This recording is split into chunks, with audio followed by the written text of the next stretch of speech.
you. Welcome to the digital classes of chemistry. As in my last video, it was given introduction of atomic mass, molecular mass and mole concept. Today we will study about mole in detail. It will be very interesting topic and it is very important topic also.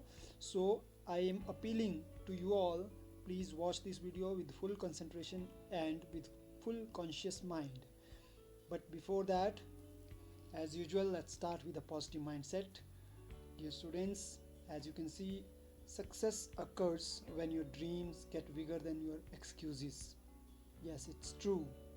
Nowadays, although we are doing our study with the help of this technology, with the help of digital classes, what here it would be only successful when you all will cooperate us and you all will do your study. So you should not give any excuse. You must do your work sincerely and honestly. So definitely, if you will not give any excuse, your success will be greater than your excuses. So this is your chemistry teacher from DAV Manali. So let's start today's topic, the mole and stoichiometry. Dear student, the word mole, it is basically, before going to start, let me tell you, already you have heard molecule so many times. You have heard about the molecule. So this mole word just originate from the molecule. MOLECULE is the spelling of molecule. So just take out the first four word MOLE.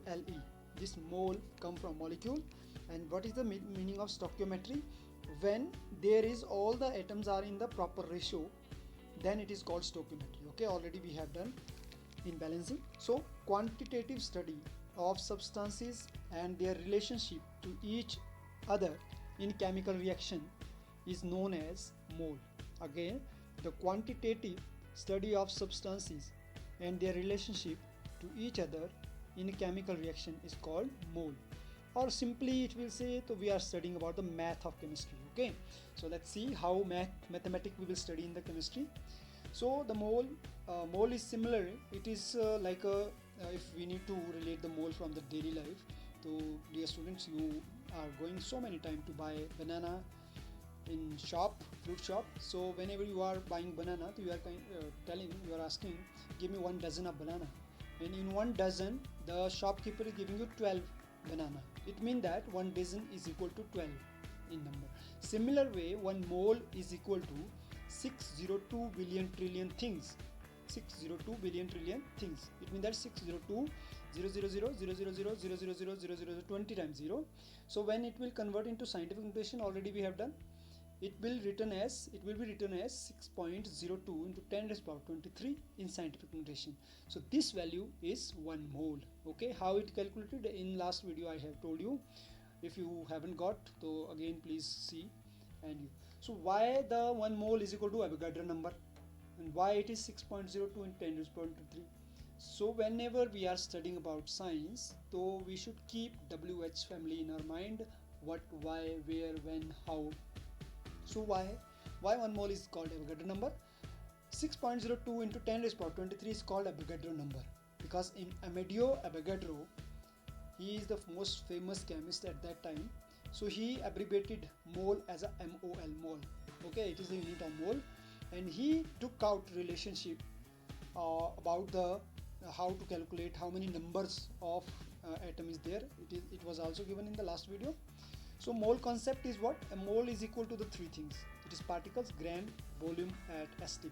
Okay, it means that we can calculate mole in the form of particles, we can calculate mole in the form of gram, and we can calculate mole in the form of volume. So 1 mole is equal to gram formula mass. As molar mass you are finding how to find out the molecular mass, it means that 1 mole is equal to molar mass. 1 mole in particle is 6.02 in 10 raised power 23 particles. 1 mole in case of gas is 22.4 liter at STP, standard temperature pressure. Next is mole conversion. How to convert the mole? You will get next in the next topic so many numerical related to conversion of mole. So try to understand it very carefully. 1 mole, how to convert 1 mole into particles? It means that number of mole multiply by number of particles. You can see the arrow up. 1 mole multiplied by particles you will get the number of mole. If it is given particles, then divided by 6.022 into 10 raised power 23 particles. Okay, if in case of volume, similarly multiply by volume and divided by 22.4 liter. Or in case of gram, it will be molar mass divided the given mass. Okay, so let's discuss some of the question. 1 mole aluminum, suppose question asked 1 mole aluminum have how many atoms of aluminum? So it is 6.02 10 raised power 23 atom of aluminum. Okay, 1 mole of water molecule. Now I am talking about molecule, so you will still say 6.02 in 10 raised power 23 molecules. And if we will see, the number of particle is always the same, but the mass of each mole will be very different. Okay, yes, number of particle is always same, like how many mole of aluminum, that much mole of atom is there. So this is because atom have different atomic mass. Yes, it is true. Molar mass, how to calculate? Molar mass is equal to mass of 1 mole of particles. Mass of 1 mole of particles. It means you need to understand 1 mole of particles means 6.022 10 raised power 23. Use average atomic mass rounded to the nearest whole number. Yes, this is one hint. So suppose 1 mole of carbon atom have 12 gram. 1 mole of carbon atom is equal to 12 gram. Mean it is equal, like 1 dozen is equal to 12 banana. Similarly, 1 mole of carbon atom is equal to 12 gram. Okay, so 1 mole of magnesium is 24 gram because magnesium mass is 24. Similarly, 1 mole of copper is equal to 63.5 gram. It is again molar mass. So 1 mole is equal to the molar mass. Learning, let's check your progress. Find the molar mass of 1 mole of bromine and 1 mole of tin. So dear students, you need to do this and you need to send me on my WhatsApp, okay, the answer. So these answer I will wait for you. So molar mass of molecule and compound, it's called gram formula mass also, as yesterday we have done molecular mass also. If molar mass of molecule and compound we need to find out. Suppose for example, one example has given here, 1 mole of calcium chloride. It means that 1 mole of calcium into 40 gram, because calcium is having, we have only 1 calcium in this formula, but we have 2 chlorine in this formula, so we will plus 2 mole, 2 multiply by 35.5 gram. So the total answer will come 111 gram per mole. Okay, so you can calculate like this way. Suppose this is your again homework. Molar mass of K2O. K2O's molar mass you calculate and send me the answer. Molar mass of aluminum hydroxide, send me the answer. Okay, right. Learning check of this project C17 AH18 F3NO. It is a widely used antidepressant that inhibit uptake of serotonin by the brain. You need to find out the molar mass of, this is the formula and this is the use of this project. So you need to find out the molar mass. Now you see how many elements are there. First step is how many elements participated in this formula. Carbon, hydrogen, fluorine, nitrogen and oxygen. 5 formula, 5 atom. Now 5 atoms are in which atomicity? Suppose carbon is 17, H is 18, number, fluorine is 3, nitrogen 1, oxygen 1. Now what is the mass? Carbon 12, hydrogen 1, fluorine 19, nitrogen 14, oxygen 16. You calculate and do the sum. That will be the answer. Okay.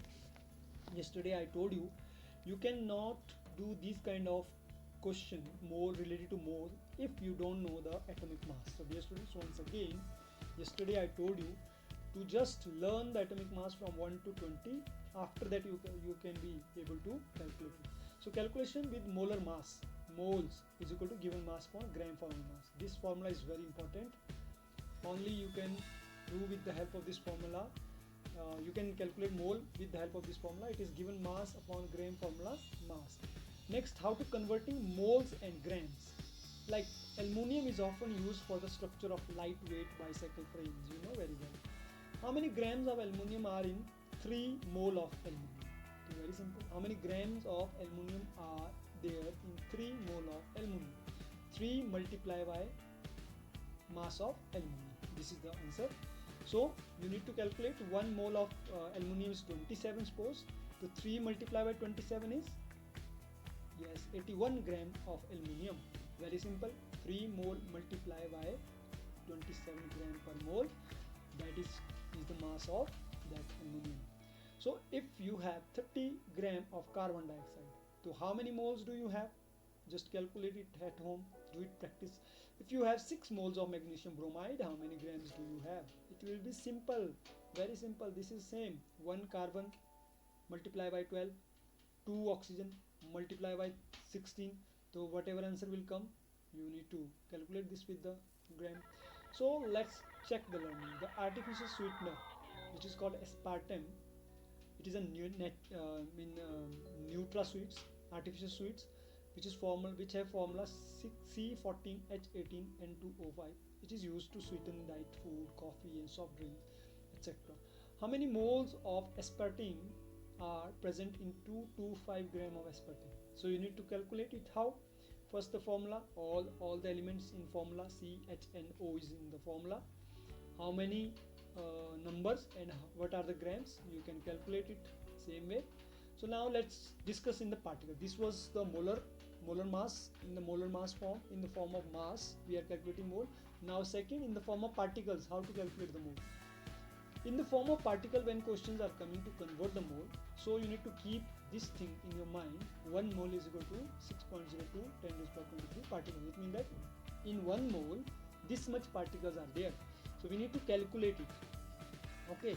So suppose 1 mole of particles contain this much. So 1 mole of carbon contain, yes, this much carbon atom. 1 mole of molecule, this much water molecule. 1 mole of sodium chloride, this much sodium chloride formula units. Technically ionic and compounds, not molecules, so they are called formula units. Okay. And now in case of gas, 1 mole is 22.4 liter for any gas in at STP, standard temperature pressure. So we need to calculate it simply. So now next, what question after mole? Now some of the numericals you need to do related to mole. We have done, and just a quick recap, we have done what? We have studied the conversion of mole. First we studied the what is mole. 1 mole is Avogadro number, which is 6.02 into 10 raised to power 23. Now we need to convert it in 3 form. One in the form of mass, when mass is given, then you know we need to calculate first mass, then we can find out the mole. Second, in form of particles, it is simply multiply by this number 6.02 10 raised to power 23. In case of gas, there are very less topic related to gas, but still 22.4 liter you need to calculate. Now related to this, once you understood the mole, then we need to discuss about the percentage composition. Dear students, what is the meaning of percentage composition? So you might have seen daily in your daily life, so many things are coming where some of the things are mixed. Suppose medicine is not the single elements, it is a composition of so many chemicals. Similar way, the fertilizer, just suppose photograph is here. So this fertilizer is basically made up of NPK, nitrogen, phosphorus and potassium, but nitrogen is 30%, phosphorus 3% and potassium is 4%. These 33, 4, the number is written 30-3-4, it is the meaning of percentage. So what is the percentage? That we need to, how to calculate the percentage. There we need mass, molecular mass, and how from percentage composition we can find out empirical formula. This is very important topic. So let's discuss about percentage composition. It is as given in reference table. Percentage composition by mass can be calculated by mass of part. How many part is there? It was 30 part was there, 3 part was there, 4 part were there, upon mass of whole. What is the mass of nitrogen? What is the mass of phosphorus? What is the mass of potassium? But multiply by 100. As you know, to calculate percentage, we need to multiply by 100. Suppose is the percent of mass of each element in a formula. Calculate the percentage composition of carbon dioxide. Very simple. Carbon dioxide, 1 carbon is there, 12 is the mass, plus 2 oxygen is there, 16 is the mass, total 44 grams. So in total 44 gram, how much gram is carbon, how much gram is oxygen, that we need to calculate. So in percentage form, how to calculate? Mass of carbon divided total mass, multiply by 100. It is going 27% of carbon. Similar way, 32 gram of 44. Mean out of 44, 32 gram oxygen is occupying. You convert it in percentage, multiply by 100, 72.8. But here you need to cross check. The total percentage of both the components should be 100. Then you see that your answer is right. So we will check the learning with this question. What is the percent composition of lactic acid? C3H6O3, a compound that appears in the blood after vigorous activity. Okay. So yes, you need to calculate the percentage of carbon, percentage of hydrogen, percentage of oxygen in the same way. So solution is already given here, so you can find out solution also. but you try once again these question. Percentage composition of C5H8NO4. You need to find out glutamic acid. So out of these three options, anyone is right answer. You need to find out. Next is you try the chemical isoamyl acetate, gives the order of pear. You are having pear, it is very delicious fruit. So what is the thing, what chemical is there which gives the order, that is isoamyl acetate. Formula C7H14O2. What is the percentage composition of isoamyl acetate? So percentage of water in hydrate also. Suppose so many formulas we are discussing in which hydrated formula is there. Suppose after dot there is, suppose copper sulfate. You have done the copper sulfate, pentahydrate. As you have done calcium sulfate, hemihydrate, in plaster of Paris, gypsum. So wherever hydrate is there, those kind of compound is called ionic compound, which is going to be mixed with the water molecule, and water molecule is loosely attached. So anhydrous salt is in which water is driven off by heating in a crucible. These kind of practical we will do. Crystallization formula practical, that when we school will be regular, so definitely we will go to the lab and we will perform this practical. What does the chemical formula of a hydrated look like? Very simple. In all these formulas, one common thing is there. What? After dot there is one number, and with the number some H2O formula is there. That kind of formula, wherever this kind of formula you will get, these formulas are known as hydrated formula. Okay. So finding percentage of formula, you can find out the percentage of this formula, finding percentage of this experimental data. So chemical formula and moles. Formula can tell us how we can find out formula from mole. So relative number of atom to each atom, like NO2. The 2 atom of oxygen is there with every atom of 1 nitrogen. So it is giving us little bit hint how we can find out the chemical formula with the help of mole. That we are going to do in the next topic now. That is the empirical formula and molecular formula. There is one relation between empirical formula and molecular formula. Empirical formula is expresses in the smallest whole number ratio of the atom present. It means that if you have some formula, so you need to just take out the common from that formula, and whatever become the simplest formula, that will be the empirical formula of that. Okay. And molecular formula is the actual number, actual formula of the any compound. Suppose the simplest whole number ratio of the atom, some molecular formula can be reduced to their empirical formula. As you can see in the bottom, C5H10O5. What is the common number? Carbon, hydrogen, oxygen. What is common number? Okay, I am giving you a little bit time, so you just see carefully and tell me what is the common formula. Yes, there is a 5 number is the common, like C5H10O5. All are divisible of 5. So the formula, when we will take out 5, the formula becomes C1H2O. So empirical, this is molecular formula now. C5H10O5 is molecular formula now. CH2O is the empirical formula now. So wherever somewhere we are finding this kind of formula where common number is not there, so their molecular and empirical both are same. Okay. So you just find out, see this table. In this table, acetylene C2H2, empirical is CH, C6H6 CH, NH3 NH3. There is no common, so NH3 remain NH3 in empirical also. So hope so you understood what is the difference between molecular and empirical formula. After this, you just do these 3 and do send me after you are just watching video, and try to do this. What is the empirical formula of C4H8 out of these options? Just quickly. Yes. Okay, no problem. You send. What is the empirical formula of C8H14? What is the possible molecular formula of CH2O? Now here empirical formula given and possible formula is asking. Okay, so this is all about today. Hope so you understood and you like this video. But before going to end, once again let's end with the positive mindset. Sometimes later become never. Do it now. This is a clear message to you, dear students. Don't wait for tomorrow, don't wait for next week, don't wait for next month, don't wait for next year, because sometimes later become never, mean that later will never come. As famously you know, क्या काल करे सो आज करे सो अब, पल में प्रलय होगी बहुरी करेगा कब. So this is the very clear message to you. So don't wait, just start your work. Till then, stay home, stay safe, And that's it for all. Thanks for watching video. Thank you. Have a nice day.